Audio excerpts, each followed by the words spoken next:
কোথাও ঘুরতে গেলে এই ধরনের সমস্যা হয় যে হেয়ার স্টাইল কী করব। তো তোমরা যদি এই রকম সিম্পল একটা কালার দিয়ে হেয়ার স্টাইল শিখে নাও তাহলে কিন্তু খুব ইজিলি করতে পারবে। তো এখানে দেখো আমি প্রথমেই একটা 11 কোম্পানির 28 নম্বর কার্লিং টং নিয়েছি। তোমরা যেরম খুশি সাইজের নিতে পারো, আমার কাছে এটা ছিল, আমি সেটা দিয়ে করছি।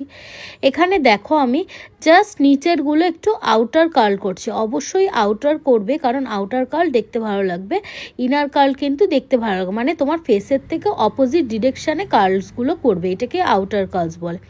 জাস্ট দেখো আমি নিচের পোর্শনটা কিন্তু পুরোটা করলাম না, জাস্ট একটু টার্ন করিয়ে নিলাম, কারণ নিচের পোর্শনটা অতটা দরকার পড়বে না। সামনেরটা দেখো আর একটু তার থেকে বেশি টার্ন করালাম। দেখতেই পাচ্ছ সব আউটারের দিকে মুখ করা, একদম যে প্রপার প্রমিনেন্ট হতে হবে তার কোনো কিন্তু দরকার নেই। তারপরে দেখো ওপরের কার্লটাকে আবার আমি নিচের পোর্শনটা একটু, মানে বড় হেয়ারগুলো নিচের দিকগুলো তো বেশি ওপরে